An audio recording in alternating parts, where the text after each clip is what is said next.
नमस्कार, मैं हूं नीलू। तो ईरान के परचीन में दो धमाके हुए हैं। बड़ी खबर यह है कि ये धमाके किस तरह के धमाके हैं। क्या वहां पर किसी तरह से अमेरिका की ड्रोन सर्वेलेंस कर रही थी, यानी वहां पर किसी तरह से जासूसी करने का प्रयास कर रही थी? क्या उसे मार गिराया गया है? पहले तो आपको बताते हैं परचीन के बारे में कि परचीन है क्या और क्यों आखिर इतना महत्वपूर्ण ईरान के लिए माना जाता है। तो देखिए, न्यूक्लियर फैसिलिटी, यानी कि कहा यह जाता है कि यहाँ केमिकल वेपन्स भी हैं, यहाँ पर बैलिस्टिक मिसाइलें भी रखी गई हैं।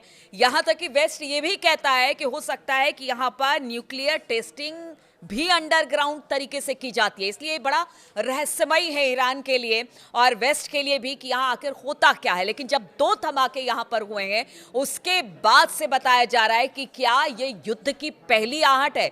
जिस तरह से अमेरिका ने ईरान को चारों तरफ से इस वक्त घेर रखा है, उसको लेकर ये बड़ी खबर आ रही है। तो पहली खबर ये आ रही है, पहली बात ये आ रही है कि क्या वहां पर कोई अमेरिकी ड्रोन था जो सर्विलांस के जरिए वहां पर जासूसी कर रहा था, जिसे ईरान ने मार गिराया है। इस तरह की खबर भी सामने आ रही है।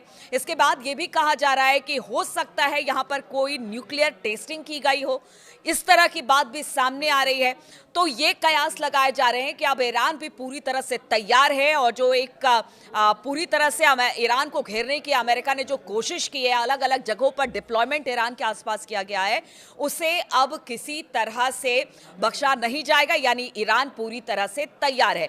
लेकिन अगर बात की जाए, कुछ ऐसी बातें सामने आ रही है जिसमें कहा यह जा रहा है कि जब जून में 12 दिन का युद्ध हुआ था, उस वक्त अमेरिका का एक बोइंग, जो कि जासूसी करता है अमेरिका के लिए, इसका नाम है TC-135W, जिसका डिप्लॉयमेंट कतर में किया गया है। जी हां, इसका डिप्लॉयमेंट कतर में किया गया। और ठीक इससे पहले जब 12 दिन का युद्ध हुआ था, उस वक्त भी इसके डिप्लॉयमेंट के बाद ही युद्ध की स्थिति यानी B-2 बॉम्बर से ईरान के परमाणु ठिकाने को निशाना बनाया गया था। तो अब इसका भी कतर में उतरना एक बड़ा महत्वपूर्ण माना जा रहा है कि हो सकता है यहां से अब एक तरह से कह लीजिए कि अमेरिका पूरी तरह से तैयार है। लेकिन यह भी कहा जा रहा है कि अमेरिका की तैयारी तो पिछले 4-5 दिनों से दिखाई दे रही है, लेकिन आखिर अमेरिका इतना रुका हुआ क्यों है, अपने आप को थामे हुए क्यों है, क्या वजह है, क्या सोच रहा है अमेरिका? एक और बात सामने आ रही है। देखिए, अमेरिका ने तो अपना पूरा एक व्यू रचना कर लिया है ईरान के आसपास। जिस बताया जा रहा है कि जो उनका बड़ा USS अब्राहम लिंकन है, वो बिल्कुल मिडिल ईस्ट में ऐसी जगह पर खड़ा है जहां से ईरान को निशाना बनाया जा सकता है।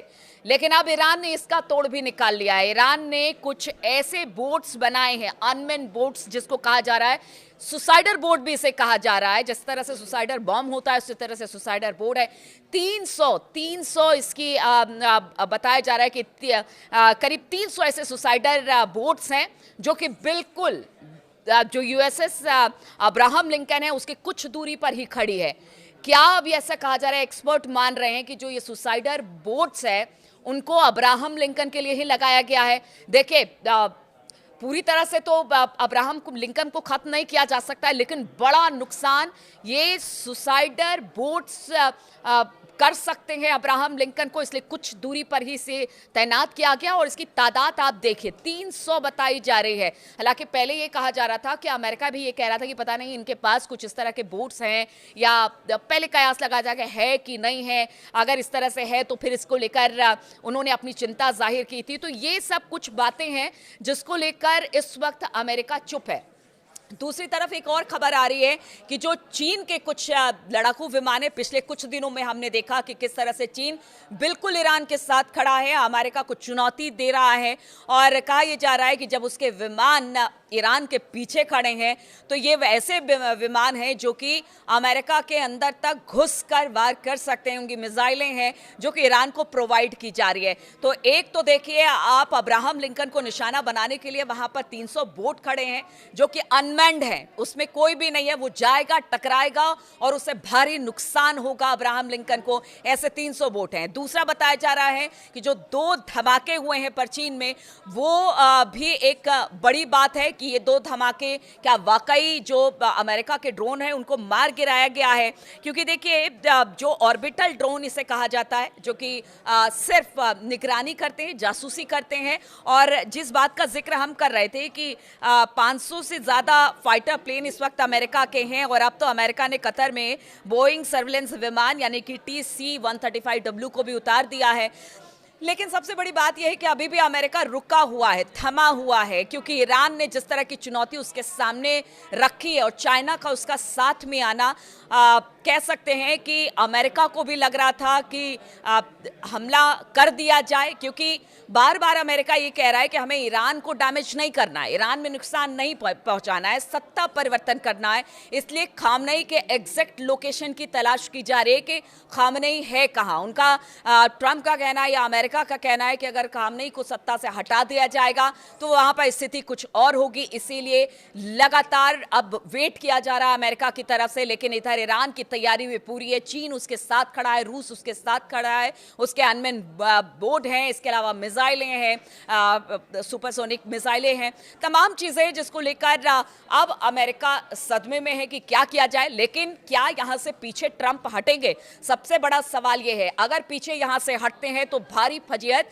इस वक्त ट्रंप की हो सकती है, और एक तरह से कह लीजिए मध्य पूर्व में जो है वो खामनेई का वर्चस्व और बढ़ेगा अगर ट्रंप यहां से हटते हैं। और अगर ट्रंप ने हमला किया तो फिर इसके क्या परिणाम होंगे, इसको देखने के लिए पूरी दुनिया यही है कि किसी तरह से ये युद्ध ना हो, युद्ध की स्थिति ना बने। लेकिन अब ये आन बान शान की लड़ाई हो गई है, ट्रंप के लिए भी, खामनेई के लिए भी, और खामनेई का भी ये कहना है कि देखिए ईरान को कोई नुकसान नहीं पहुंचा सकता है। देखिए अभी मिड टर्म चुनाव भी है अमेरिका में, और ऐसे में ट्रंप की किस्मत दांव पर लगी हुई है। ट्रंप पहले ही बहुत वजीहत अपने ही घर में झेल चुके हैं, बाहर भी झेल चुके हैं। तमाम देशों से उनके जो ताल्लुकात है धीरे धीरे खराब होते चले जा रहे हैं। अभी कल ही हमने देखा किस तरह से एक मेगा ड्रिल भारत और EU के साथ हुई है। अब ऐसे में अमेरिका अगर यहां से पीछे हटता है तमाम दावपेच के बाद, तो फिर अमेरिका का होगा जो एक क्या होगा, वर्ल्ड पावर बनने का उनका जो एक सपना था, क्या वो धाराशायी ट्रंप के इस तरह के हरकतों से होगा? और अगर ट्रंप हमला करते हैं ईरान में तो फिर इसके क्या परिणाम होंगे, पूरी दुनिया इसे अब देखेगी, और पूरी दुनिया इंतजार करे कि आखिर इस तरह की जो स्थिति मिडिल ईस्ट में बनी हुई है उसके क्या परिणाम निकलकर सामने आते हैं।